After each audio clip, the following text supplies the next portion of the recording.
तो good morning, नमस्कार। Crime outliers की कहानी में आपका स्वागत है। उम्मीद है आप और आपकी फैमिली अच्छी होगी, अपना ख्याल रख रही होगी। आज से लगभग 15 साल पहले, यानी कि साल 2008,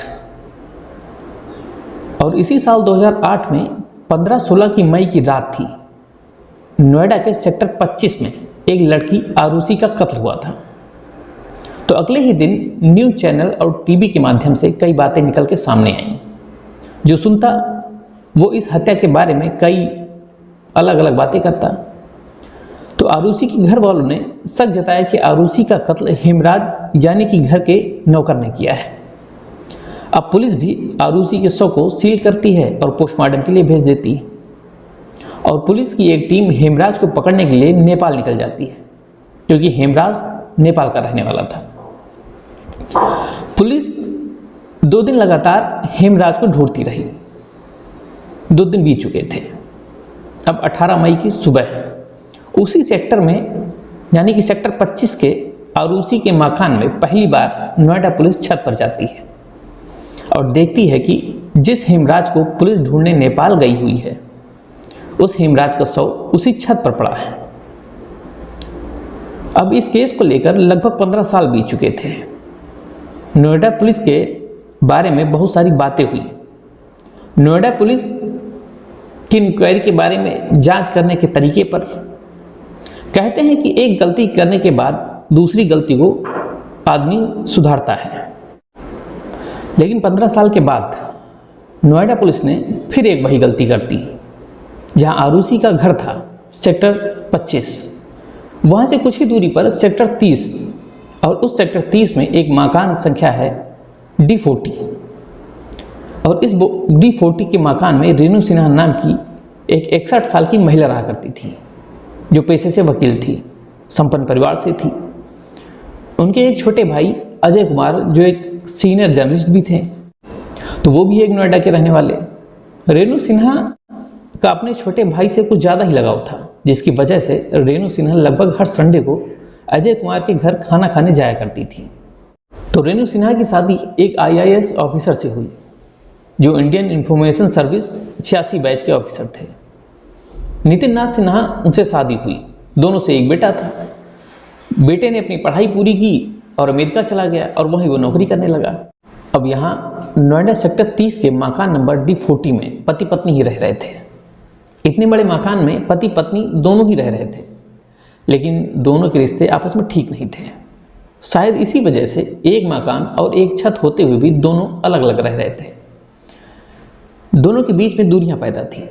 इसके भी शायद अपने बहुत सारे कारण रहे होंगे। सब कुछ जैसे तैसे चल रहा था। फिर एक बीच पता चलता है कि रेणु सिन्हा को कैंसर हो गया है। अब कैंसर जैसी खतरनाक बीमारी का नाम सुनते ही दिमाग में अजीब सी बातें घर कर जाती हैं। लेकिन फिर रेणु सिन्हा का कैंसर का इलाज शुरू होता है, और फिर एक लंबे इलाज के बाद रेणु सिन्हा कैंसर जैसी खतरनाक बीमारी से अपनी जंग जीत लेती हैं। अब वो अपने पति नितिन नाथ सिन्हा के साथ उसी घर में रह रही थी। नितिन नाथ जो IAS ऑफिसर थे, और उन्होंने 1998 में खुद से ही रिटायरमेंट लिया था। उधर रेणु सिन्हा की एक आदत थी कि वो हर संडे अपने छोटे भाई अजय कुमार के घर खाना खाने जाया करती थी। अजय कुमार का घर रेणु सिन्हा के घर से कुछ ही दूरी पे था, तो हर संडे अपने भाई के घर खाना खाने जाना, वहां रुकना, समय बिताना, लगभग हर संडे उनका तय था।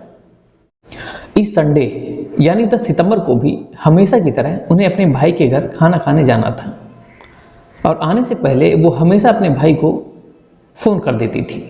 लेकिन इस संडे को ये पहली बार हुआ कि इतने सालों में उन्होंने फ़ोन नहीं किया। थोड़ा इंतज़ार करने के बाद कि शायद अब फ़ोन आ जाए। काफ़ी समय बीत गया, लेकिन अभी भी रेणु सिन्हा का फ़ोन अजय के पास नहीं आया। तो अजय ने अपनी बहन रेणु सिन्हा को फ़ोन किया, तो उनका फ़ोन बराबर जाता रहा, लेकिन उठा नहीं। कुछ देर बाद अजय कुमार ने एक बार फिर अपनी बहन रेणु सिन्हा को फ़ोन किया। इस बार भी पहले की तरह फ़ोन बजता रहा, लेकिन उठा नहीं। तो इस चक्कर में कई घंटे निकल गए। ना रेणु सिन्हा का फ़ोन उठा और ना ही अपने भाई अजय कुमार के घर पहुंची। अब अजय कुमार को फिक्र होने लगी, क्योंकि इससे पहले ऐसा कभी नहीं हुआ था। कि वो किसी का फ़ोन ना उठाएं। लेकिन अजय कुमार ने इस बार अपने जीजा नितिन नाथ सिन्हा को फ़ोन किया। उन्होंने फ़ोन उठा लिया। उन्होंने कहा कि आज दीदी घर नहीं आई हैं और उनके फ़ोन से बात भी नहीं हो पा रही है। तो नितिन नाथ ने कहा कि मुझे नहीं मालूम है, वो कल सुबह घर से निकली थी और अब तक वो घर नहीं लौटी हैं। ये बात सुनकर अजय कुमार थोड़ा सा घबरा जाते हैं कि कल सुबह से वो घर से निकली हैं और कुछ बताया भी नहीं। फिर उन्हें लगा कि पति पत्नी के वैसे भी रिश्ते ठीक नहीं हैं, आपस में कम बात होती है। लेकिन अब अजय कुमार को फिक्र होने लगी थी। वो हर मिनट फ़ोन पर फ़ोन किए जा रहे थे। रेणु सिन्हा का फ़ोन नहीं उठ रहा था। कुछ समय और बीता तो अजय कुमार ने अपने जानने वाले से रेणु सिन्हा का फ़ोन ट्रेस कराया तो पता चलता है कि फ़ोन की लोकेशन उन्हीं के मकान के आसपास की निकल रही है। अब थोड़ी इंतजार के बाद अजय कुमार नोएडा सेक्टर 20 थाने पुलिस स्टेशन पहुंचते हैं। वहां पहुंचते ही अपनी पूरी बात बताते हैं, लेकिन पुलिस भी थोड़ा टाल मटोल करती है और शाम हो जाती है। रात होने लगती है, तभी ऊपर से फ़ोन आता है। तो पुलिस को लगता है कि यह मामला हाई प्रोफाइल है, क्योंकि जो कंप्लेन लिखाने आए थे वो एक सीनियर जर्नलिस्ट हैं और जिसकी मिसिंग की कंप्लेन है वो हाई कोर्ट की वकील हैं। तो ये सब देखते हुए पुलिस ने अपनी एक टीम तैयार की, क्योंकि फ़ोन की लोकेशन भी उसके घर के आसपास थी। तो पुलिस ने अपनी टीम को लेकर नोएडा के सेक्टर 30 D40 रेणु सिन्हा के मकान पहुंचती है। तो पुलिस टीम घर पहुंचते ही देखती है कि उनके घर के बाहर जो मेन गेट है उस पर ताला लगा हुआ है, लेकिन एसी चल रही थी। फिर रेणु सिन्हा के परिवार में अजय कुमार खुद पुलिस से कहते हैं कि मुझे शक है कहीं कुछ गड़बड़ ना हो, क्योंकि फ़ोन की लोकेशन भी यहीं की है। तो क्यों ना घर का दरवाज़ा तोड़ा जाए और अंदर दाखिल हुआ जाए। लेकिन पुलिस वाले घर का दरवाज़ा तोड़ने से साफ मना कर देते हैं। लेकिन फिर काफ़ी फोर्स करने के बाद वो तैयार हो जाते हैं। लेकिन अब पुलिस का आलम देखिए, वहाँ पुलिस के साथ साथ पुलिस के आला अधिकारी भी मौजूद हैं। लेकिन पुलिस फिर कहती है कि हम दरवाज़ा तो तोड़ दें, लेकिन हमारे पास दरवाजे में जो ताला लगा हुआ है इसके तोड़ने के लिए कोई भी सामान नहीं मौजूद है, तो आप ही कुछ इंतजाम कीजिए। अब आप सोचिए कि जिसकी बहन लापता है वो परेशान है और पुलिस कह रही है कि आप ही ताला तोड़ने का कुछ इंतजाम कीजिए। फिर अजय कुमार किसी अपने जानने वाले से कुछ औजार मंगाते हैं, लेकिन जब तक औजार नहीं आया तब तक पुलिस उसी घर के गेट के पास अपना टाइम पास करती रही। तो कुछ देर बाद ही औजार आता है और गेट का ताला तोड़ा जाता है। ताला तोड़ने के बाद पुलिस घर के अंदर दाखिल होती है। अंदर दाखिल होते ही पुलिस घर के लगभग हर हिस्से को, हर कमरे को बारीकी से तलाश शुरू करती है। पुलिस देखती है कि घर के हर कमरे में, हर कोने में जो भी सामान रखा है, सारा सामान बिल्कुल कायदे से है और सही से रखा हुआ है। अब पुलिस घर की तलाशी ले रही है कि अचानक बाथरूम का दरवाज़ा खोलती है। तो वहाँ बाथरूम में खून से लथपथ रेणु सिन्हा की लाश पड़ी थी। लाश को देखते ही पुलिस तुरंत सतर्क हो जाती है और फौरन ही डॉग स्क्वाड और फॉरेंसिक टीम को बुलाया जाता है। दोनों टीमें मौके पर पहुंचती हैं जहां पे लाश पड़ी थी। उसके आसपास कुछ जांच करती है, कुछ छोटी मोटी चीज़ें जो सबूत के तौर पर अपने पास रखती है, और 15 से 16 मिनट में अपना काम निपटा कर वो घर से बाहर निकल जाती है। आप ये देखिए कि एक घर में, एक बाथरूम में एक महिला का मर्डर हुआ और उसकी लाश बरामद की गई। पुलिस ने जांच के लिए मौके पर डॉग स्क्वाड और फॉरेंसिक टीम को बुलाया। दोनों टीमें आती भी हैं, लेकिन टीम आने से और जांच करने तक और घर से बाहर निकलने तक 15 से 16 मिनट लगे। अब आप सोचिए कि इन 15 से 16 मिनट में क्या जांच की गई होगी। अब दोनों टीम भी वहां से निकल गई। अब पुलिस ने भी लाश को सील किया और पोस्टमार्टम के लिए भेज दिया। वापस आने के बाद घर वालों ने रिपोर्ट लिखाई। अब सवाल ये था कि रेणु सिन्हा का कातिल कौन है। तो घर वालों ने इसका भी जवाब दिया कि रेणु सिन्हा के कत्ल में हमें पूरा शक नितिन नाथ सिन्हा पर है, क्योंकि वो रेणु नाथ सिन्हा के पति भी हैं और दोनों का आपस में झगड़ा होता है और बात भी नहीं बनती। जब उनके घर रेणु सिन्हा की लाश मिली तब भी वो गायब थे, वो मौके पर नहीं थे। तो हमें पूरा शक नितिननाथ सिन्हा पर ही है, उन्हें ही जल्द से जल्द पकड़ा जाए। लेकिन फिर घर वालों ने नितिननाथ सिन्हा के बारे में भी एक और बात बताई, और वो बात ये थी कि नितिननाथ सिन्हा के पास ब्रिटिश का पासपोर्ट भी है, तो ये अपना देश छोड़कर भी जा सकते हैं। अब उन्हें यह भी मालूम है कि मर्डर हुआ है, तो इंदिरा गांधी एयरपोर्ट या किसी अन्य एयरपोर्ट से गए तो पकड़े जाएंगे। ये भी हो सकता है कि यूपी से नेपाल निकल जाएं और वहाँ से काठमांडू इंटरनेशनल एयरपोर्ट है, वो वहाँ से कहीं भी जा सकते हैं। अब जैसे ही नोएडा पुलिस ने यह बात सुनी तो फौरन ही पुलिस ने एक टीम को तैयार किया और नेपाल के लिए भेज दिया, जिससे अगर वो नेपाल जाते हैं तो पकड़े जाएं। अब उधर नोएडा पुलिस की भी हालत खराब है, क्योंकि एक सीनियर महिला जो कि वकील हैं और उनका कत्ल हुआ है। उनके पति हैं जो IAS अफसर हैं, जो कि सके घेरे में हैं, और एक सीनियर जर्नलिस्ट जिसकी बहन का कत्ल हुआ। तो कई लोगों के फ़ोन भी पहुंचने लगे। अब पुलिस को लगा कि ये तो मामला हाई प्रोफाइल होता जा रहा है, तो इसलिए इस केस के अपराधी को जल्द से जल्द पकड़ा जाए। अब पहली बार पुलिस रात को अपना काम शुरू करती है, जो सही से देखा जाए तो ये काम संडे को उसी दिन करना चाहिए था। जब लाश के बारे में पुलिस को जानकारी मिली थी तो अब पुलिस अपनी जांच शुरू करती है और नितिननाथ के मोबाइल की लोकेशन को ट्रेस कराती है। अब दूसरा तरीका ये था कि चलो उनके घर के आसपास जो CCTV कैमरे लगे हैं उनको खंगाला जाए, लेकिन पता चलता है कि उस मकान में जो CCTV कैमरे लगे हुए थे वो बंद हैं। लेकिन आसपास के जो कैमरे चल रहे थे, एक बार फिर जब पुलिस कैमरे को देखती है और चौंक उठती है।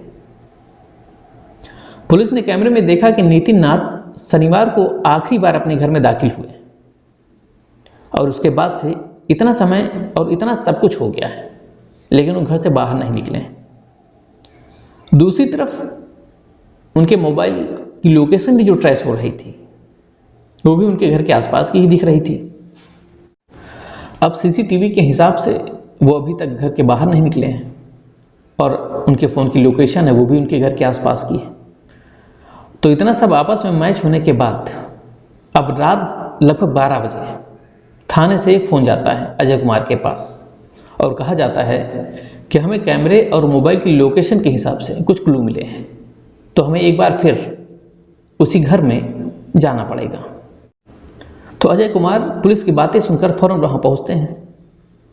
अब पुलिस की टीम एक बार फिर उस घर में दाखिल होती है। लगभग 3 घंटे के आसपास का समय बीत जाता है। तभी टीम को पता चलता है कि फर्स्ट फ्लोर पर एक छोटी सी जगह है और उसमें दरवाजे लगे हुए हैं, जो एक तो अंदर की तरफ खुलता है तो दूसरा बाहर की तरफ खुलता है, लेकिन उसमें दोनों दरवाजे बंद थे।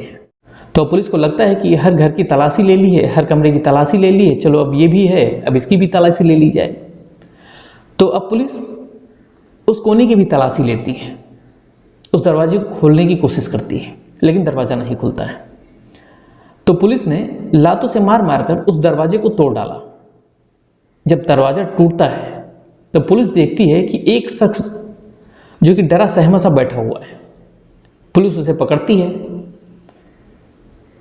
और उस छोटे से कमरे से बाहर निकालती है और उसकी पहचान करती है। तो पता चलता है कि यही नितिननाथ सिन्हा है, जो IAS ऑफिसर हैं, रेणु सिन्हा के पति। तो उन्हें थाने लाया जाता है। अब जब पुलिस नितिन से पूछताछ करती है कि आपने अपनी पत्नी रेणु सिन्हा का कत्ल क्यों किया है, लेकिन दूसरी ओर 15 साल पहले आरूसी हत्याकांड की इसलिए भी याद दिलाती है कि पुलिस को जब रेणु सिन्हा की लाश मिली थी और उसी समय अगर सही से तलाशी ली जाती तो शायद ये जो 8 घंटे से ज़्यादा बर्बाद हुए हैं और अपराधी उसी घर में बैठा था, तो शायद ये कहीं निकल भी सकता था, तो इसे पकड़ा जाता। खैर, अब जैसे तैसे पुलिस ने नितिन को पकड़ा है। अब पूछताछ भी करती है और नितिननाथ सिन्हा अपनी पत्नी की हत्या के बारे में जो वजह बताते हैं, और वजह यह है कि जहां पर वो दोनों रह रहे थे उसी घर को बेचना चाहते थे, जिसकी कीमत अच्छी खासी थी। लगभग 4 से 4.5 करोड़ के आसपास उस मकान की कीमत लग रही थी। और जो खरीद रहा था उसने भी कुछ पैसे नितिन नाथ को दे रखे थे। अब ये बात किसी तरह से रेणु नाथ को पता चल गई थी। वो नहीं चाहती थी कि उनका मकान बेचा जाए। इस बात को लेकर पति पत्नी के बीच 10 सितंबर को झगड़ा हो गया और उसी झगड़े के बीच रेणु सिन्हा की मौत हो गई। और मौत होने के बाद शव को ठिकाने लगाने का भी प्लान था। तो उसने पहले ही आधी कहानी बना रखी थी कि शनिवार को शाम घर से निकली हैं और अभी तक वो वापस नहीं आई हैं। और अगर कहीं संडे की रात तक वो ना पकड़े जाते तो शाम को वो शव भी ठिकाने लगा देते, तो पुलिस को भी एक मिसिंग की कंप्लेन दर्ज करनी पड़ती और फिर ढूंढना शुरू करती। इतने में तो कम से कम 1 हफ्ते का समय निकल जाता। और नितिन नाथ सिन्हा को इसी 1 हफ्ते का इंतजार था इंडिया से बाहर जाने का, क्योंकि जिस खरीदार से उसने बात कर रखी थी उसने कहा था कि वो पूरा पैसा लगभग 1 सप्ताह के अंदर उसे दे देगा और पैसा मिलते ही वो इंडिया से बाहर निकल जाता और पुलिस ढूंढती रहती, ब्रिटेन पहुंच जाता तो वहां से लाना भी मुश्किल होता। खैर समय रहते उसे पकड़ लिया गया। अब वो पुलिस की हिरासत में है।